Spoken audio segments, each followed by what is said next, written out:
Hello friends, welcome to my YouTube channel. आज के इस वीडियो में राजस्थान पीटीटी 2022 की परीक्षा के लिए जनरल हिंदी के पिछले 10 सालों में पूछे गए इंपॉर्टेंट क्वेश्चन इस वीडियो में डिस्कस करेंगे।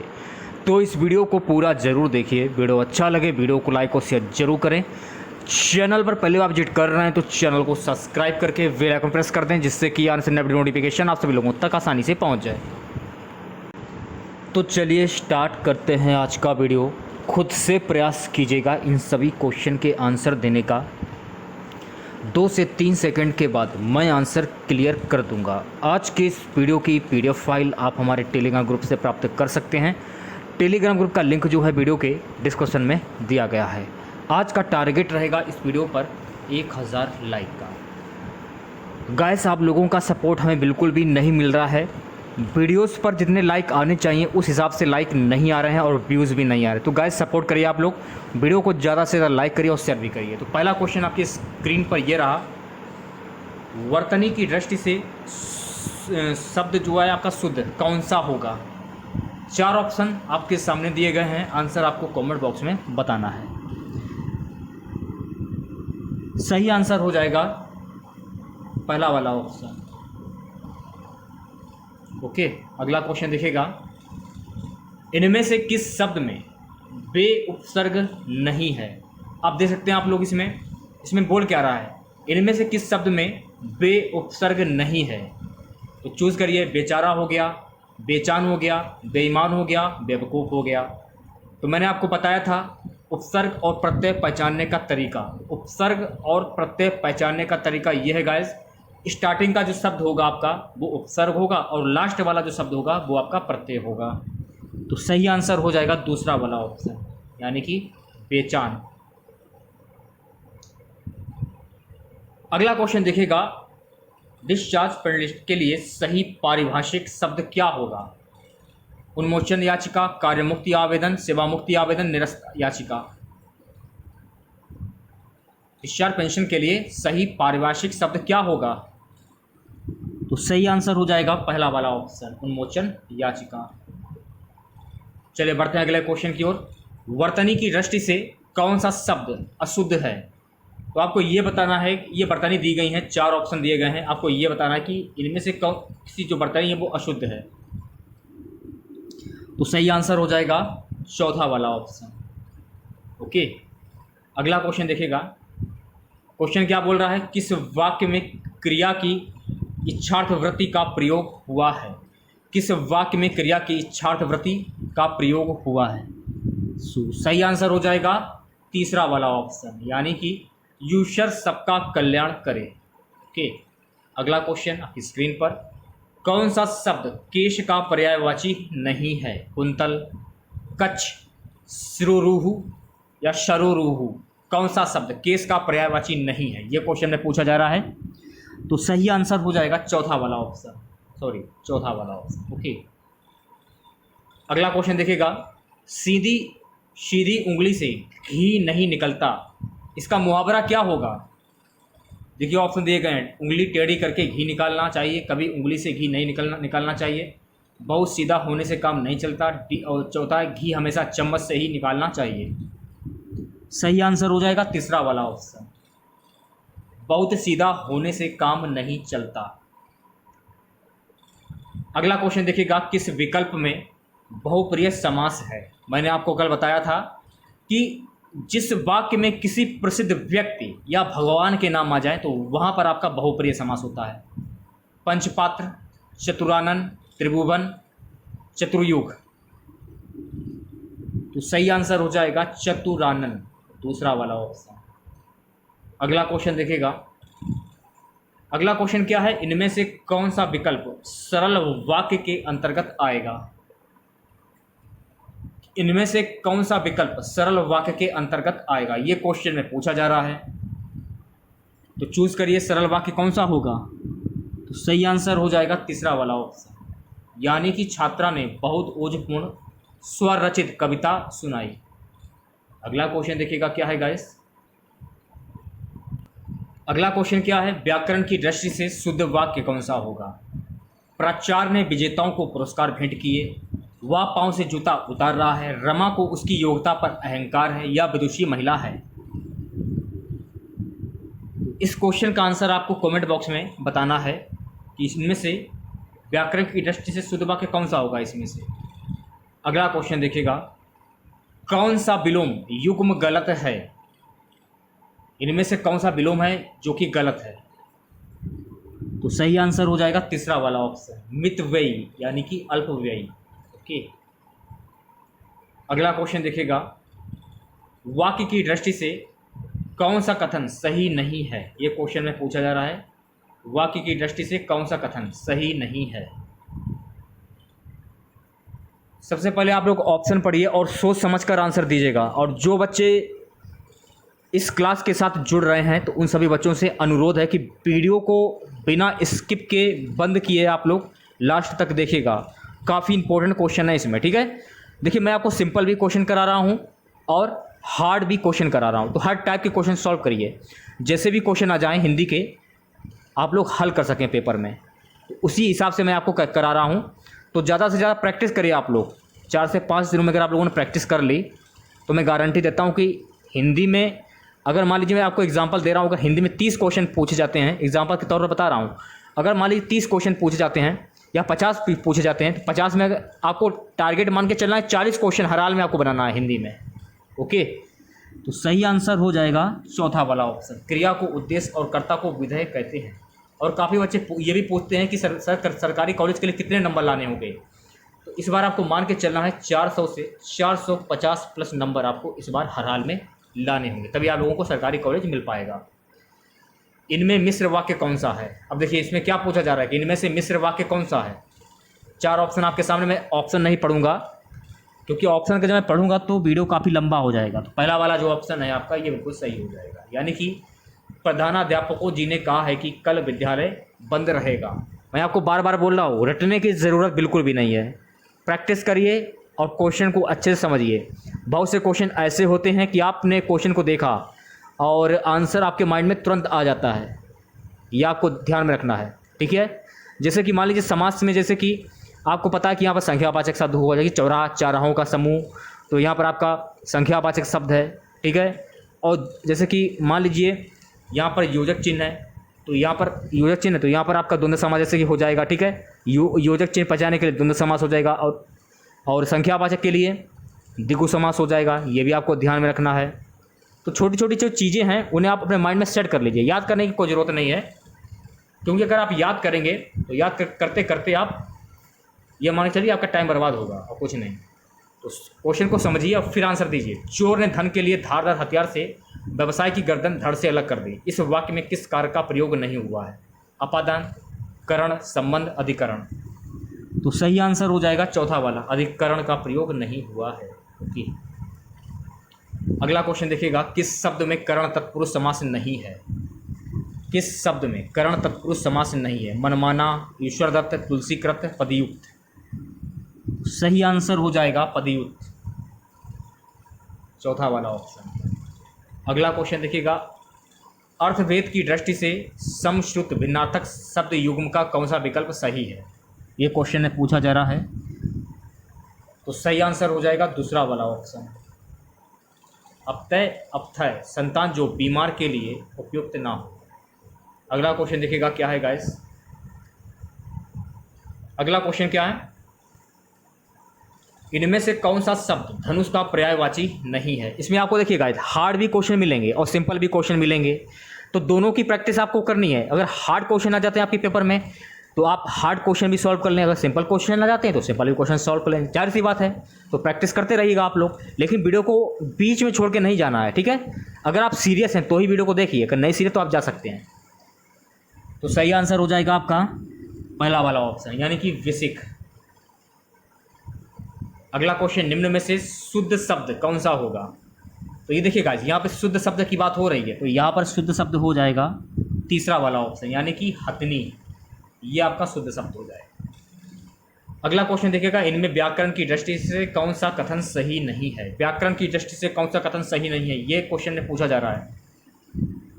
तो सही आंसर हो जाएगा दूसरा वाला ऑप्शन, यानी कि कर्मवाच्य अकर्मक और सकर्मक दोनों क्रियाओं में होता है। अगला क्वेश्चन देखिएगा, वर्तनी की दृष्टि से अशुद्ध शब्द कौन सा है? तो ये देखिएगा यहाँ पे अशुद्ध शब्द की बात हो रही है, तो अशुद्ध शब्द हो जाएगा सरोजिनी। तीसरा वाला जो ऑप्शन है आपका ये बिल्कुल सही हो जाएगा। ठीक है, अगला क्वेश्चन देखिएगा, जिसको थोड़ा ज्ञान हो वाक्यांश के लिए सार्थक शब्द क्या होगा? सभी लोग वीडियो को लाइक करते हुए चलें, जो भी बच्चे जुड़ रहे हैं नए। तो सही आंसर हो जाएगा चौथा वाला ऑप्शन, यानी कि अल्पज्ञ। जिसको थोड़ा ज्ञान हो वाक्यांश के लिए सार्थक शब्द हो जाता है अल्पज्ञ। व्याकरण की दृष्टि से कौन सा वाक्य सही नहीं है? कौन सा वाक्य सही नहीं है, यह क्वेश्चन में पूछा जा रहा है। तो तीसरा वाला जो ऑप्शन है आपका ये सही हो जाएगा। वह सदैव ही सत्य बोलता है। किन शब्द की संधि सही है, यह क्वेश्चन में पूछा जा रहा है। किन शब्द की संधि है जो कि सही है? तो चौथा वाला जो ऑप्शन है आपका ये बिल्कुल सही हो जाएगा। ठीक है, पितृधन अनुमति यानी कि पितृनुमति किस विकल्प में कर्मधार समास नहीं है? किस विकल्प में कर्मधार समास नहीं है? तो तीसरा वाला जो ऑप्शन है आपका ये बिल्कुल सही हो जाएगा, गजानन। ओके, अगला क्वेश्चन देखिएगा, किस विकल्प में क्रिया के पूर्णता बोधक पक्ष का प्रयोग हुआ है? सही आंसर हो जाएगा पहला वाला ऑप्शन, यानी कि अब बरसात रुक गई है। ओके, चलिए बात करेंगे अगले क्वेश्चन की। अगला क्वेश्चन क्या है, इनमें से किस विकल्प में कृतवाच्य का प्रयोग हुआ है? किस विकल्प में कृतवाच्य का प्रयोग हुआ है? तो सही आंसर हो जाएगा चौथा वाला ऑप्शन, यानी कि मोहन पुस्तक पढ़ रहा है, इस वाक्य में कृतवाच्य का प्रयोग हुआ है। ये आपको ध्यान में रखना है। ठीक है, अगला क्वेश्चन, निम्न में से कौन सा शब्द विदेशी मूल का नहीं है? निम्न में से कौन सा शब्द विदेशी मूल का नहीं है, यह क्वेश्चन में पूछा जा रहा है। तो सही वाला ऑप्शन हो जाएगा विज्ञापन। इसमें विदेशी मूल का शब्द नहीं है। ओके, अगला क्वेश्चन देखिएगा, कलई खुलना। कलई खुलना काफ़ी इंपॉर्टेंट क्वेश्चन है। IMP नोट कर लीजिए अपने माइंड में, सेट कर लीजिए। कलई खुलना मुहावरे का सही अर्थ क्या होगा? इसका अर्थ होगा रहस्य प्रकट हो जाना। सही ऑप्शन जो है आपका तीसरा वाला। किस शब्द का संधि विच्छेद गलत है? किस शब्द का संधि विच्छेद गलत है? तो सही आंसर हो जाएगा प्रतीक्षा बराबर प्रतिधन इच्छा, ये गलत हो जाएगा। ठीक है, चलिए बढ़ते हैं अगले क्वेश्चन की ओर।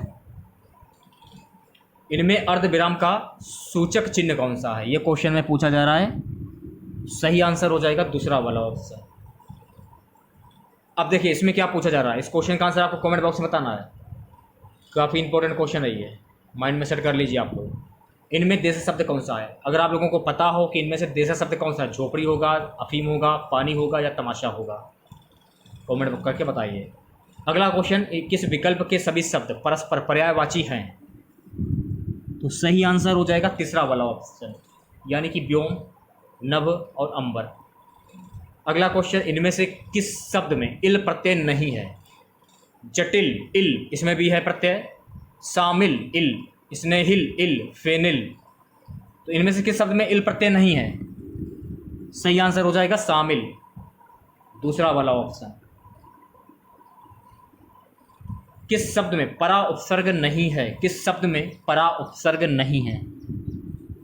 सभी क्वेश्चन काफी इंपॉर्टेंट है, प्रैक्टिस करते चलिए आप लोग। चौथा वाला जो ऑप्शन है आपका परायण, सही आंसर हो जाएगा चौथा वाला ऑप्शन। बढ़ते हैं अगले क्वेश्चन की ओर। मानसिक भाव छिपाना वाक्यांश के लिए सार्थक शब्द क्या होगा? तो सही आंसर हो जाएगा तीसरा वाला ऑप्शन, अवहिता। अब देखिए प्रैक्टिस सेट मैं आपको करा रहा हूँ।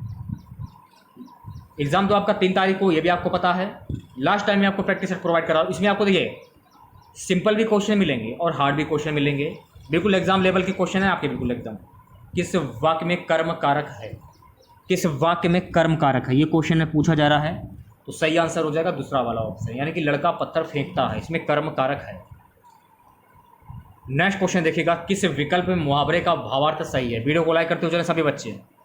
किस विकल्प में मुहावरे का भावार्थ सही है? अब देखिए क्वेश्चन में क्या पूछा जा रहा है कि किस मुहावरे का भावार्थ सही है। चूज करिए आंसर आप लोग। तो सही आंसर हो जाएगा चौथा वाला ऑप्शन, नाक का बाल होना, यानी कि अत्यधिक घनिष्ठ या प्रिय व्यक्ति होना।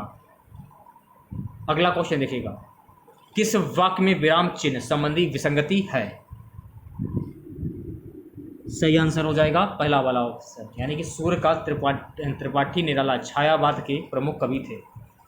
अगला क्वेश्चन आपकी स्क्रीन पर, किस वाक्य में क्रिया के शर्तबोधक पक्ष का प्रयोग हुआ है? किस वाक्य में क्रिया के शर्तबोधक पक्ष का प्रयोग हुआ है? तो सही आंसर हो जाएगा चौथा वाला ऑप्शन, यानी कि मोहन अपनी कक्षा में पढ़ा रहा है। ओके, अगला क्वेश्चन आपकी स्क्रीन पर, व्याकरण की दृष्टि से कौन सा वाक्य सही है? यह आपको बताना है कि व्याकरण की दृष्टि से कौन सा वाक्य सही है। तो सही आंसर हो जाएगा बीमारी के कारण वह उपस्थित नहीं हो सका। तो पहला वाला जो ऑप्शन है आपका ये बिल्कुल सही हो जाएगा। ठीक है, अगला क्वेश्चन आईएमपी क्वेश्चन है ये गाइस। इनमें सर्वनाम से बनी भाववाचक संज्ञा है। सही आंसर हो जाएगा दूसरा वाला ऑप्शन, ममता। किस शब्द में आवट प्रत्यय नहीं है? किस शब्द में आवट प्रत्यय नहीं है? तो सही आंसर हो जाएगा चौथा वाला ऑप्शन, महावट। अगला क्वेश्चन, वह साहित्य जिसमें गद्य और पद्य दोनों मिश्रित हों के लिए सार्थक शब्द क्या होगा? सही आंसर हो जाएगा दूसरा वाला ऑप्शन, यानी कि चंपू। अगला क्वेश्चन आपकी स्क्रीन पर देखिएगा, क्या है अगला क्वेश्चन। किस शब्द में उपसर्ग प्रत्यय दोनों का प्रयोग हुआ है? ऐसे क्वेश्चन अक्सर पूछे जाते हैं, आईएमपी क्वेश्चन है ये परीक्षा की दृष्टि से। तो सही आंसर हो जाएगा पहला वाला ऑप्शन, व्यंजित। अगला क्वेश्चन, किस वाक्य में हेतु हेतु मद भूतकाल का प्रयोग हुआ है? ये भी आईएमपी क्वेश्चन है गाइस परीक्षा की दृष्टि से। तो सही आंसर हो जाएगा चौथा वाला ऑप्शन, यानी कि सावधानी बरते तो दुर्घटना ना होती। नेक्स्ट क्वेश्चन की बात करें, किस शब्द की संधि सही नहीं है? किस शब्द की संधि सही नहीं है? सही आंसर हो जाएगा दूसरा वाला ऑप्शन, सतधन नारी, यानी कि सदनारी। परीक्षा की दृष्टि से काफ़ी इंपॉर्टेंट क्वेश्चन ये भी है। इस क्वेश्चन, इस पेरेंटिंग अथॉरिटी के लिए सही परिभाषित शब्द क्या होगा? तो सही आंसर हो जाएगा दूसरा वाला ऑप्शन, संवितरण पदाधिकारी। किस विकल्प में द्वंद्व समास नहीं है? अगर आप लोगों ने हमारी बात ध्यान से सुनी होगी कल और आज, तो आपको पता होगा कि द्वंद्व समास कैसे पहचान सकते हैं। द्वंद्व समास पहचानने का तरीका क्या है? कुछ शब्द ऐसे भी होते हैं जिनमें योजक चिन्ह होता है, और कुछ शब्द ऐसे भी होते हैं जिनमें योजक चिन्ह नहीं होता है। तो सही आंसर हो जाएगा शुभागमन। आप देख सकते हैं कि शुभागमन में योजक चिन्ह नहीं है। परीक्षा की दृष्टि से काफ़ी इंपॉर्टेंट क्वेश्चन है ये। इनमें व्याकरण की दृष्टि से शुद्ध वाक्य कौन सा होगा? शुद्ध वाक्य की बात हो रही है यहाँ पे, तो तीसरा वाला जो ऑप्शन है आपका ये बिल्कुल सही हो जाएगा। शीघ्र ही वह आंदोलन देशव्यापी हो गया। अगला क्वेश्चन, इनमें से कौन सा शब्द तद्भव नहीं है? इनमें से कौन सा शब्द तद्भव नहीं है?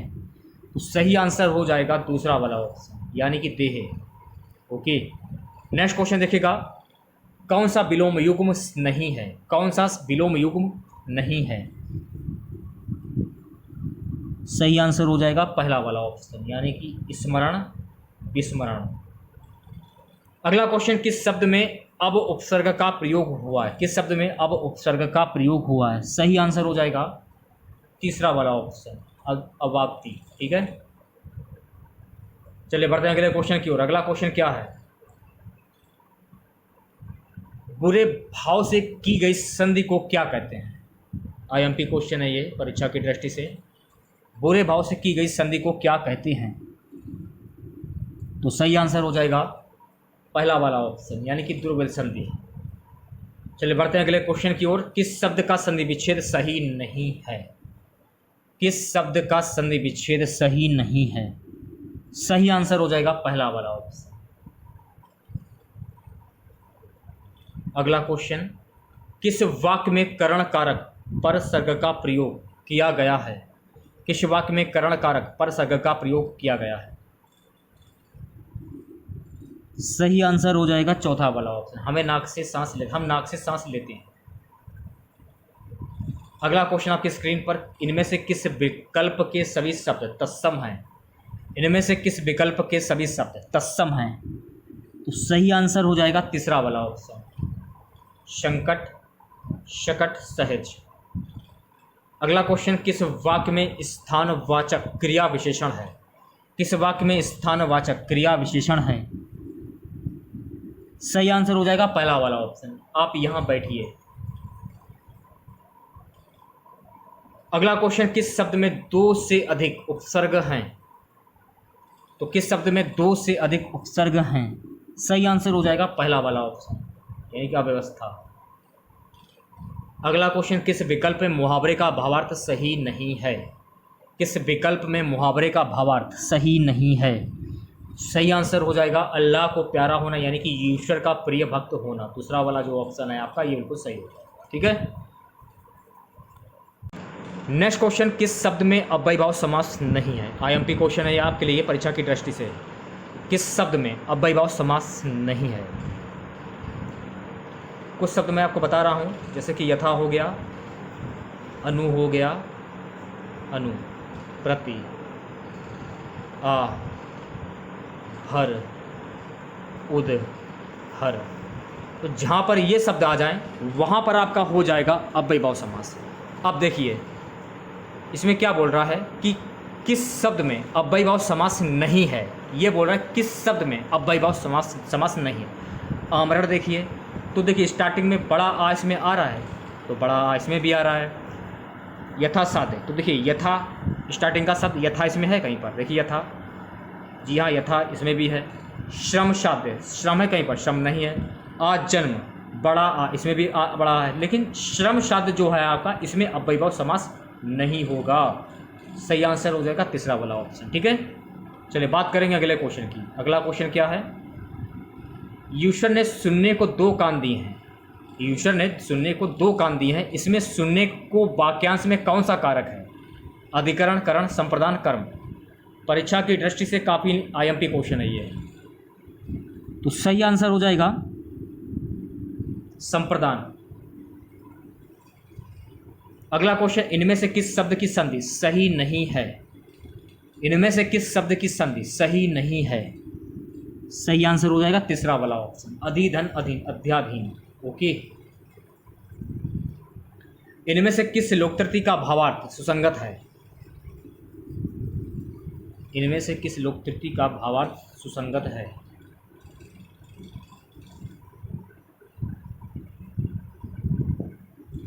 सही आंसर हो जाएगा चौथा वाला ऑप्शन, यानी कि आंख के अंधे नाम नयन सुख, दृष्टि बाधित को अपना नाम सोच विचार कर ही रखना चाहिए। अगला क्वेश्चन देखिएगा, घूमने फिरने वाला साधु वाक्यांश के लिए सार्थक शब्द क्या होगा? सही आंसर हो जाएगा चौथा वाला ऑप्शन, परिव्राजक। अगला क्वेश्चन, किस वाक्य में निपात का प्रयोग हुआ है? किस वाक्य में निपात का प्रयोग हुआ है? सही आंसर हो जाएगा तीसरा वाला ऑप्शन, आप भी आइएगा। चलिए बात करेंगे अगले क्वेश्चन, किस वाक्य में कोई विदेशी शब्द नहीं है? किस वाक्य में विदेशी शब्द नहीं है? तो दूसरा वाला जो ऑप्शन है आपका, ये बिल्कुल सही हो जाएगा। कक्षा अध्यापक संस्कृत पढ़ा रहे थे। चलिए बात करते हैं अगले क्वेश्चन की। अगला क्वेश्चन क्या है? इनमें क्रिया से बनी भाववाचक संज्ञा नहीं है। इनमें से क्रिया से बनी भाववाचक संज्ञा नहीं है। सही आंसर हो जाएगा चौथा वाला ऑप्शन, भलाई। अगला क्वेश्चन, आमरण, आवरण, आमरण शब्द युग्म का सही अर्थभेद क्या होगा? सही आंसर हो जाएगा आभूषण, मरणोपरांत। ठीक है, तीसरा वाला ऑप्शन। मुहावरे के भावार्थ की दृष्टि से कौन सा विकल्प सही नहीं है? तो सही आंसर हो जाएगा बाल की खाल निकालना, यानी कि बहुत परिश्रम करना। अगला क्वेश्चन, किस वाक्य में अकर्मक क्रिया नहीं है? तो किस वाक्य में अकर्मक क्रिया नहीं है, यह आपको बताना है। सही आंसर हो जाएगा तीसरा वाला ऑप्शन, यानी कि बालक पतंग उड़ा रहा है। अगला क्वेश्चन, किस वाक्य में कर्म कारक नहीं है? किस वाक्य में कर्म कारक नहीं है? सही आंसर हो जाएगा बालक रोते रोते सो गया। दाल में कुछ काला होना, परीक्षा की दृष्टि से काफी आईएमपी क्वेश्चन है ये गाइस। दाल में कुछ काला होना, मुहावरे का सही भावार्थ क्या होगा? सही आंसर हो जाएगा आशंका या संदेश होना। ठीक है, संदेह होना। किस विकल्प के सभी शब्द विशेषण से बनी भाववाचक संज्ञा है? सही आंसर हो जाएगा पहला वाला ऑप्शन, महत्व, सौंदर्य, प्राथमिकता।